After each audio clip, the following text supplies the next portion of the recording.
뭐 힙합이 뭐냐라고 했을 때 그냥 아주 일반적인 수준에서는 흑인 개토에서 발생한 길거리에서 노는 문화, 길거리 문화라고 하는 거를 그러니까 흑인 그다음에 슬럼, 그죠? 슬럼과 또는 뭐 그 가장 하층민들이 살고 있는 어떤 특수한 지역에서 발생한 그것도 길에서 노는. 근데 이 길은 그 뭐죠? 투팩이 보여주죠. 투팩이 왜 마약 팔다가 결국 26살에 총 맞아 죽는. 그러니까 대체로 많은 이 래퍼들이 길거리에서 그 마약을 팔고 그래서 늘 권총의 어떤 그 살해 위험에 노출되어 있는 친구들이기 때문에 여기서 말하는 길이라고 하는 거는 우범지대. 그렇죠? 그래서 그 어떤 살인이 일어나는 그러니까 경찰도 수수방관하는 경찰도 그 들어설 수 없을 만큼 우범지대라고 하는 의미의 길거리이기 때문에 우리가 생각하는 그냥 그런 길이라고 하는 거랑은 좀 다른 의미로 보셔야 될 것 같아요. 그래서 그 성기환 씨가 쓴 그 뭐 힙합에 대한 그 글에서 이런 문장이 나오는데 이게 되게 압축적으로 보여주는 것 같아요. 그러니까 힙합의 이 구성 요소들을 가지고 힙합은 테러다.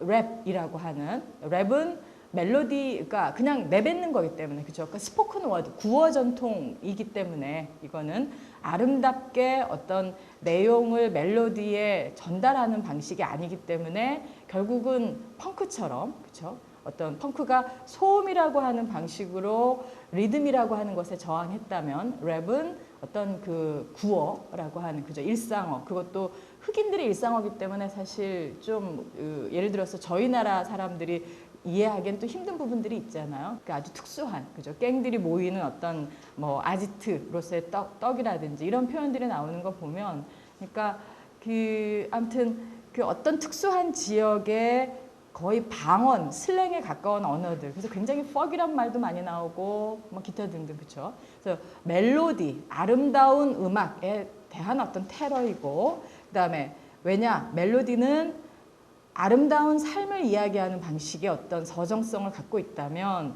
그에 비해 개토의 삶은 너무 비참하고 끔찍하기 때문에 아름다움이라고 하는 형식으로 올라갈 수 없는 것이고 그다음에 그 랩에서 라임이라고 하는 것들이 갖는 역할은 굉장히 중요하죠. 그렇죠? 그러니까 그 라임을 그 즉흥성, 그러니까 그 현장에서 그 랩을 통해서 자신의 의사를 전달하면서 동시에 그걸 하나의 시의 형식으로 옮길 수 있을 만큼 탁월한 어떤 라임을 구사해야 된다는 점에서 일종의 하나의 문학이고 그래서 저는 개인적으로 투팩을 되게 좋아하는데 투팩의 그 시집이 아마 한국말로도 번역되어 나와 있을 거예요.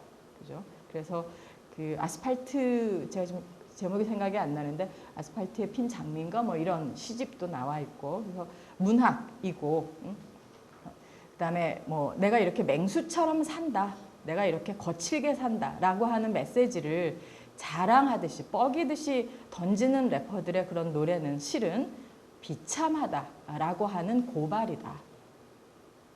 그래서 그 에미넴의 어떤 그 자전적인 그런 실화에 기초한 8마일이라고 하나 아마 8마일이 디트로이트 시 어떤 그죠? 그 변두리에 거기도 그 어떤 그 슬럼화된 어떤 변두리 그러니까 흑인보다도 더 비참하게 사는 백인으로서의 에미넴이 어떻게 그 비참한 자기 삶과 화해하는가에 대한 얘기라고 했을 때 사실 그 영화의 맨 마지막 그 장면에서 이 에미넴, 그러니까 래빗이라고 하는 그 주인공 역할을 하는데 토끼인데, 그러니까 토끼라고 하는 건 이제 성적으로 굉장히 무능한 어떤 남성에 대한 이야기이기도 하고, 그래서 내가 이렇게 비참한데 너 나보다 더 비참할 수 있어?라고 이야기할 때 그 당당함이라고 할까요?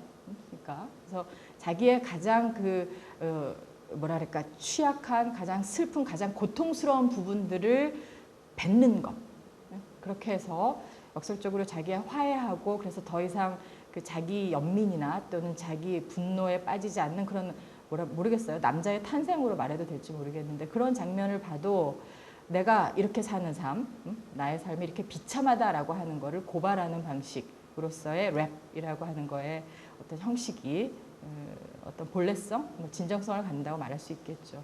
그다음에 이제 그래피티라고 하는 벽의 낙서인데 벽의 낙서가 그렇죠. 이제 이게 또 하나의 어떤 그 미적인 형식으로서 그 이야기될 수 있게 되는 부분도 결국은 뭐 힙합의 영향력이었다고 말할 것 같은데 사유재산에 대한 테러다라고 선교화는 그렇게 읽는 거예요. 그래서 백인 주택가 벽에 보면 뭐 하도 그래피티를 많이 처음에 출발은 아마 뉴욕의 지하철이었을 거예요. 뉴욕의 거의 그러니까 평범한 시민들은 탈 수 없을 만큼 그렇게 우범지대로 바뀌어버린 런던 뉴욕의 지하철에서부터 이제 그래피티가 점점 이제 밖으로 나와서 뉴욕시 전체를 어떻게 보면 뒤덮게 되는데 그래서 사유재산에 대한 훼손으로서의 이런 그래피티가 또 하나의 테러이다라고 얘기하는 거고 디제잉도 그렇다. 그렇죠? 밴드를 만들어서 작곡 연주하지만 그런 정규 교육을 받은 적도 없고 그래서 샘플링을 하는 거죠. 그러니까 그래서 남의 음악을 샘플링하고 또 LP8을 돌리고 스크래칭을 해서 그걸 일종의 하나의 리듬으로 만들어내는 그러니까 일종의 뭐 그 펑크에서 얘기했던 DIY하고도 연결이 될 것 같기도 하고요. 그렇죠? 그래서 훈련받지 않은 어떤 음악, 거친 소음에 가까운 또는 일상의 그 어떤 그 소리들을 그대로 예술 형식으로 승화시킨 그런 음악이 힙합이다라고 말한다면